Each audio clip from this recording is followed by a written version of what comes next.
News India में आपका स्वागत है। मैं हूं प्रिया धीर। आइए जानते हैं इस स्पेशल रिपोर्ट के बारे में। उमेश पाल हत्याकांड और उससे पहले उमेश के अपहरण करने वाले माफिया डॉन अतीक अहमद प्रयागराज पहुंच चुका है। लंबे सफर के बाद अतीक गुजरात से चलकर राजस्थान और मध्य प्रदेश के रास्ते यूपी में पहुंचा। पुलिस की भारी सुरक्षा व्यवस्था के बीच अतीक प्रयागराज सुरक्षित पहुंच चुका है। लेकिन इस सफर में कई बार ऐसे मौके आए जब अतीक अहमद की धड़कनें बढ़ गईं। एक बार तो ऐसा लगा कि जैसे गाड़ी पलट ही जाएगी, क्योंकि तेज रफ्तार काफिले के बीच ऐसा हुआ कि सीधे अतीक जिस गाड़ी में बैठा था वो असंतुलित हो गई। अचानक ड्राइवर ने इमरजेंसी ब्रेक मारा और ड्राइवर की सूझबूझ थी कि वो बाल बाल बच गया। दरअसल हुआ यूं कि रविवार रात गुजरात के साबरमती से चली गाड़ी राजस्थान में पेट्रोल भराने के लिए रुकी। इस दौरान पुलिस ने कड़ी सुरक्षा व्यवस्था कर रखी थी और अतीक ने इस दौरान पेशाब भी किया।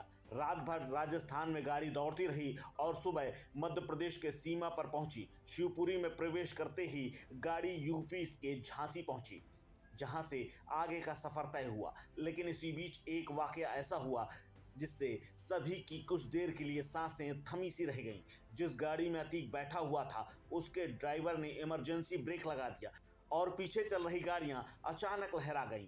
हुआ यूं कि शिवपुरी के पास काफिले की दो गाड़ियां तो आगे निकल गईं, लेकिन जैसे ही पीछे वाली गाड़ी आगे बढ़ी जिसमें अतीक सवार था, वो गाड़ी डिवाइडर पार करके सामने आ गई, एक कार से टकरा गई।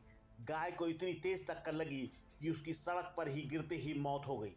इस दौरान गाड़ी की स्पीड तकरीबन 100 किलोमीटर प्रति घंटे की रफ्तार से थी, जिसके बाद इमरजेंसी ब्रेक लगाया, लेकिन हादसा हो चुका था। इस दौरान सभी को झटका लग गया। अचानक गाय के आ जाने से ड्राइवर भी घबरा गया था। पीछे चल रही गाड़ियों में बैठे पुलिसकर्मी भी समझ नहीं पाए कि आखिर हुआ क्या। इस दौरान गाड़ियां थोड़ी देर धीमी हुई और फिर उसके बाद धीरे धीरे काफिला आगे बढ़ गया। बता दें कि अतीक के पूरे सफर में पुलिस ने उसकी सुविधाओं का पूरा ध्यान रखा।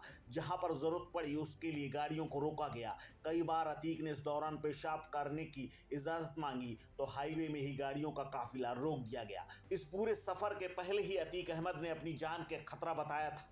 इतना शोर मचा रखा था कि यूपी पुलिस भी उसकी हिफाजत के लिए पूरी तरह मुस्तैद थी।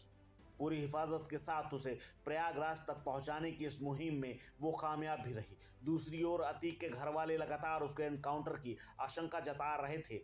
यहां तक कि परिवार के लोग खुद यूपी की सीमा में घुसने से पहले ही झांसी तक पहुंच चुके थे। हालांकि पुलिस के सामने उनकी एक नहीं चली और वो अतीक अहमद से मिल भी नहीं पाए। इस स्पेशल रिपोर्ट में फिलहाल इतना ही। ऐसी और खबरों के लिए जुड़े रहें न्यूज